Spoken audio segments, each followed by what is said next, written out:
Salutations, Screen Ranters, and welcome to Screenrant 0 to 0, a podcast where we talk about a random Screen Rant episode that Sam just found. Yeah, I'm recording... this is Sam, and that's Giga. Yes, we're recording this intro after reading the entire thing at the very end of it, so this will be really easy for me to edit, and it'll sound great, I bet. It's going to be easy and good. Yeah. Thanks. We're here to talk about 2003's Daredevil, but before we do that, I have something else to bring to you. Oh, okay. Yeah. This is hot off the presses from 3 hours ago. Oh, from Screenrant. Oh, thank you. I haven't read it yet. I can't wait. Batman v Superman actually, and this is in all caps, Batman v Superman actually saved the DCEU after Man of Steel. Oh, this is a controversial and empirically untrue take. It proved that people like to see more than one superhero in a movie. Please tell us. Despite being perhaps the most divisive film in the DCEU, Batman v Superman actually fixed serious problems caused by Man of Steel's story and tone, parentheses, thus sending the franchise on a trajectory that they are still trying to recover from today. Oh, so it was really mitigating the damage that Man of Steel did. The Man of Steel did by making a lot of money and being somewhat negatively reviewed. I mean, I think it got okay reviews at the time. Yeah. Dawn of Justice certainly didn't, even though it did break even. It made about three times its budget.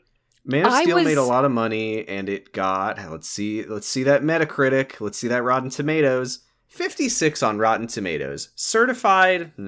Anyway, would you like to hear about how Batman v Superman actually can win in 2022? Oh yeah, yes, please. Despite being the franchise's most controversial entry, Batman v Superman Dawn of Justice actually saved the DCEU after Man of Steel's missteps. Mm-hmm. The DCEU certainly didn't get the start that it deserved. No, Zack Snyder's Man of Steel was... the start it deserved is just right in the garbage. Just... Though Zack Snyder's Man of Steel was generally well received, it was criticized for its creative handling of the... Yeah. I don't think that any reviews were like, I just don't like that they handled Superman creatively. Yeah, they really were creative in their handling of... It was criticized for its creative handling of the character of Superman. However, it wasn't until the sequel Batman v Superman Dawn of Justice was released that the DCEU's biggest problems became entirely evident. Wait, is this gonna do... Is this the same fucking Suicide Squad thing where it's they really saved it by being so bad? They didn't know the problems with it until they did it. And then they could Batman fix v it. Superman introduced Ben Affleck's Batman into the franchise, a character who was initially disliked, although Affleck's performance has since been reappraised and afforded a warmer reception. By whom? Yeah, by whom? Does that have a hyperlink to the writer?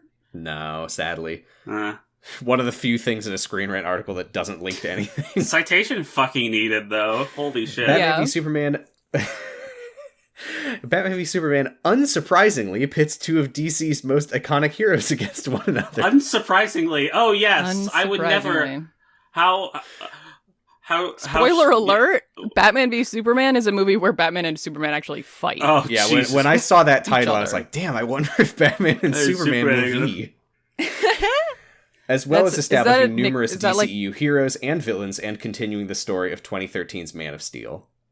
I'm sorry, is Batman and Superman Ving, is that like... They're scissoring. Is that like slang for scissoring? Yeah. They're mashing their balls together. Oh, God. I think I know who's going to win that matchup.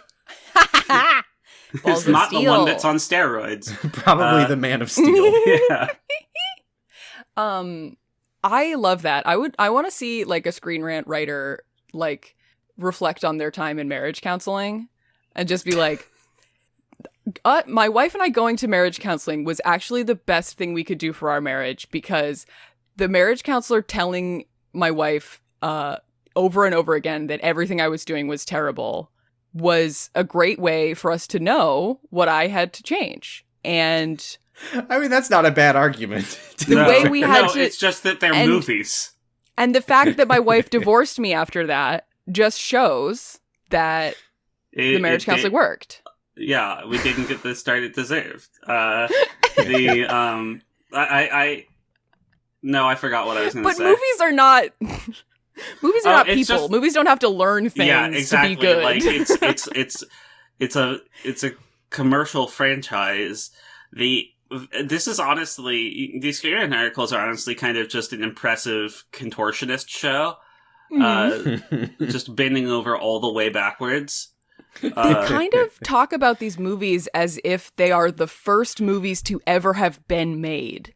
Yeah. So they're like, Yeah, they it's didn't like, know oh, I that got- audiences would react negatively to this until they put out the movie and learned that.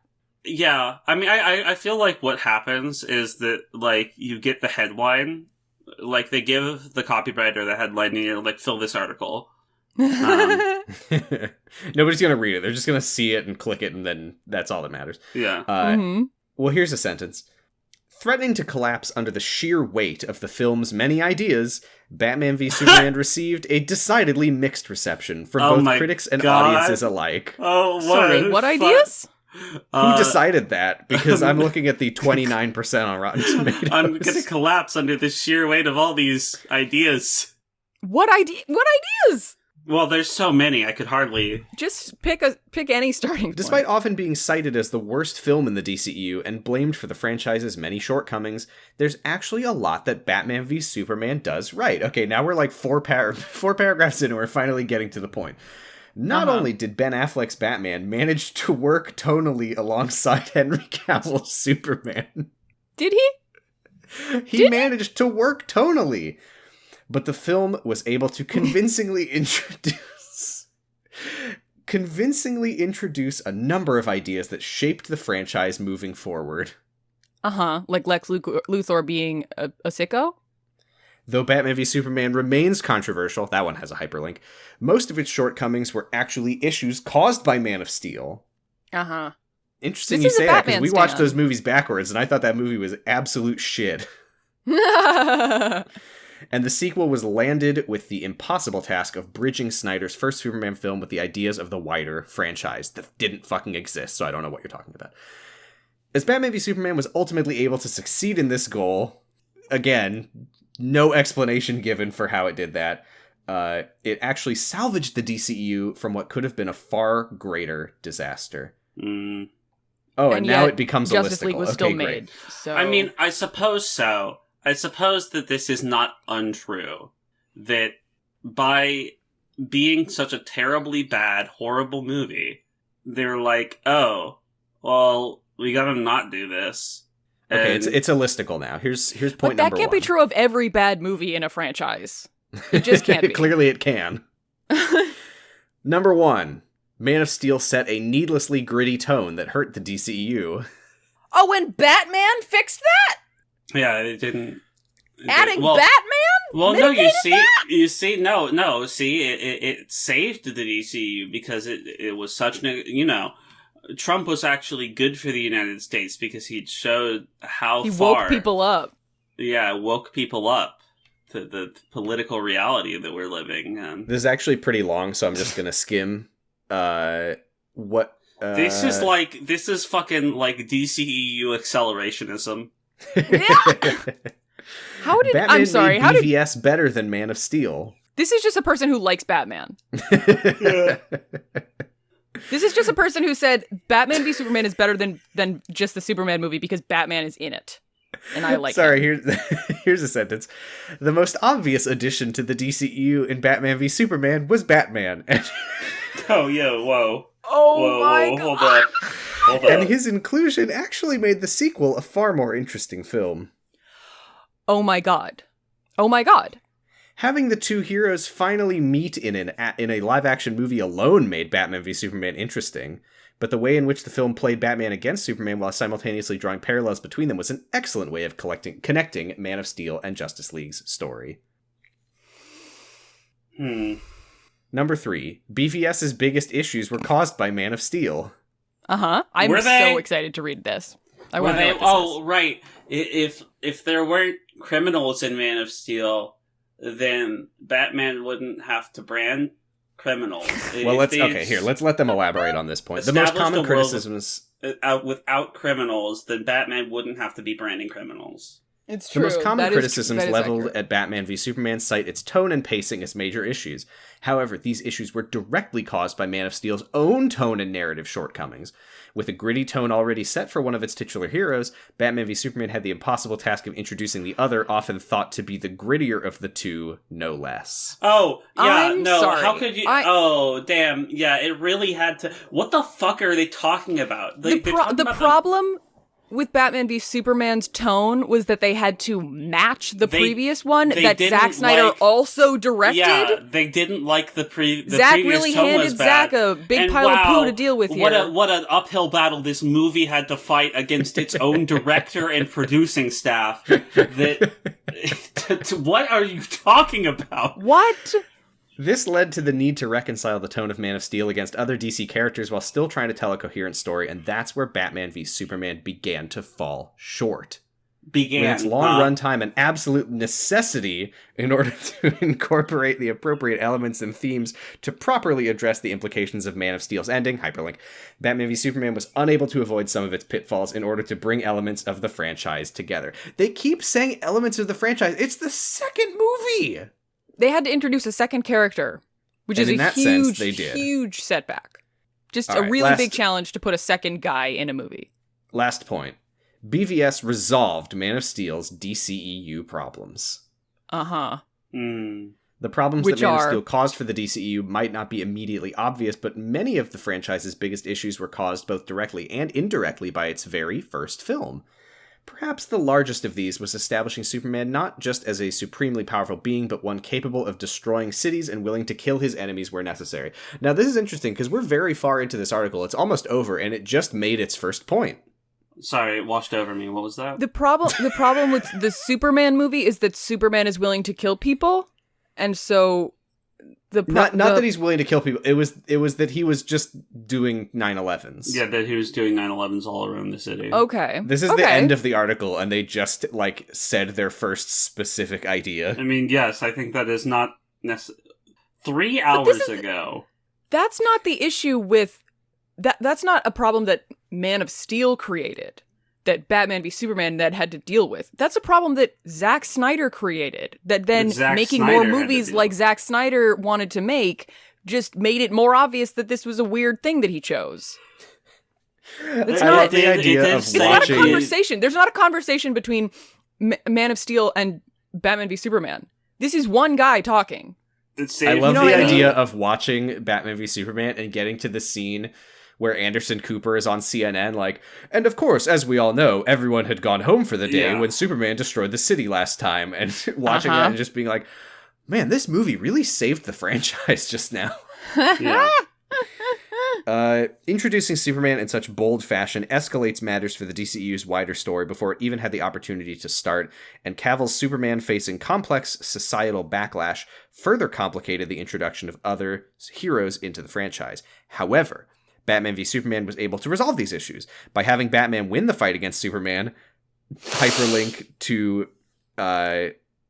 screenrant.com/BVS movie Batman beats Superman fight winner reason.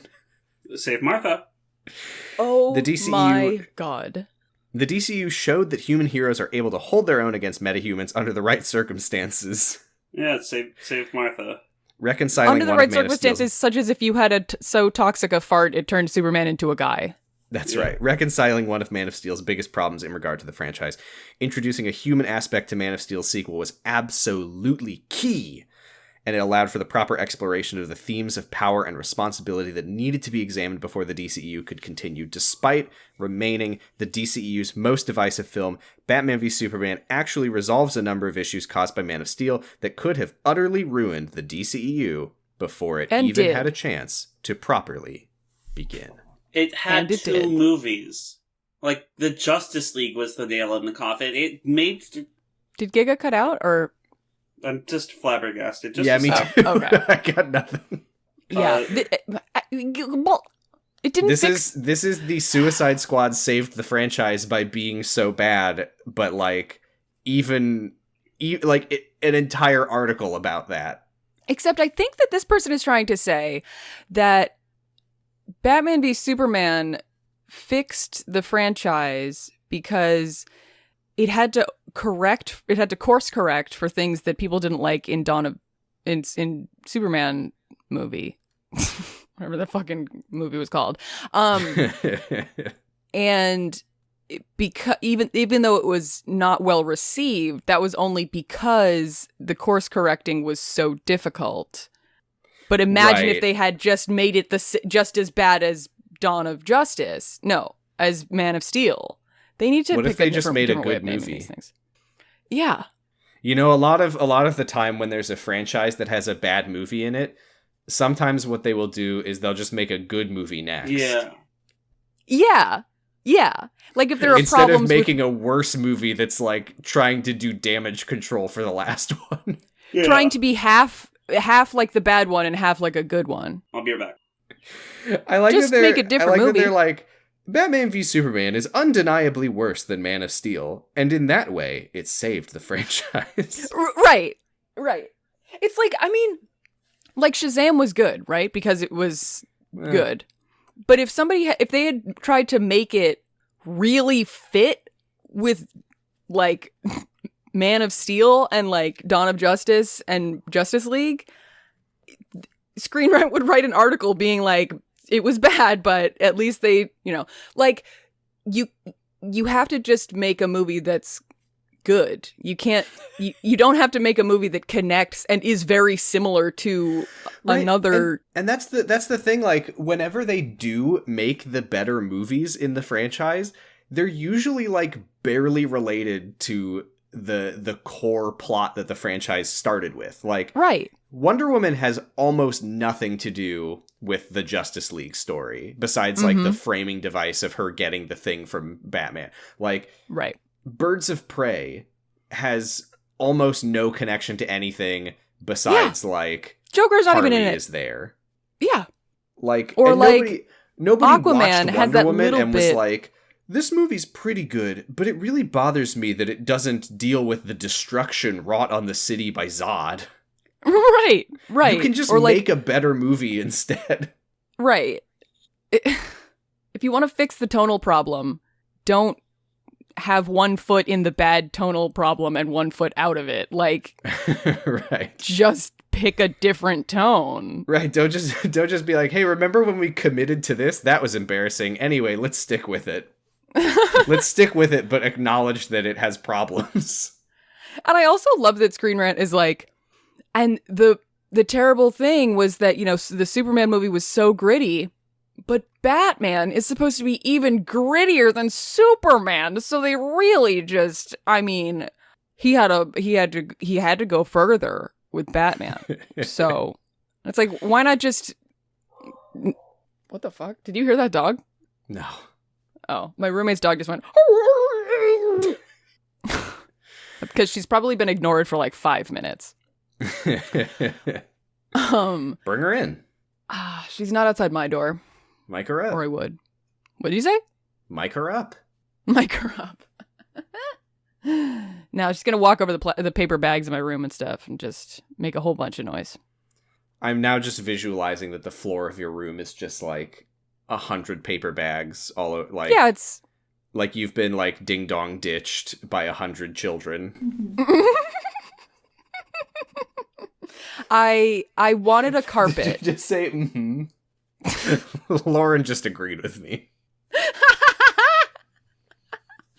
Lauren used to live in the same city as me. She's seen my room.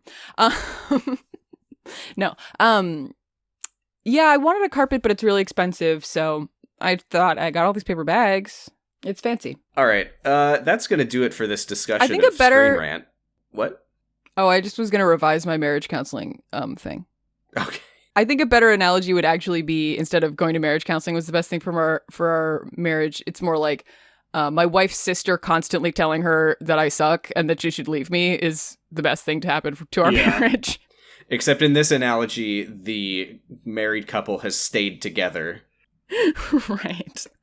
She just replaced the husband with another husband who kind of looks the same. Or it's like me screaming at my wife and telling her she's a bitch is the best thing to happen to my marriage because it proves how bad the marriage is so we can both get out of it. Without acknowledging that we have body snatched my husband with someone else. God. Well, that sure was a fun conversation about Screenrant, wasn't it? It was so fun that we forgot to conclude the discussion at all with anything that would make this a bookend for an episode of a podcast. Because we went straight into talking about Daredevil. But that episode will be up next week because Giga will be out of town, so we're going to split it up here because we talked about Screenrant for way too fucking long. Probably 5 times longer than the person spent writing that article. Anyway, you know, the usual stuff. Twitter, 0to0_pod, Posy Stress, Gigalithic, Flight Cub, the second B stands for... But wait, I'm not allowed to say what it stands for, am I? No, but it does. Thank you to Noisepace.xyz for hosting our podcast. We'll see you next time to talk about Daredevil.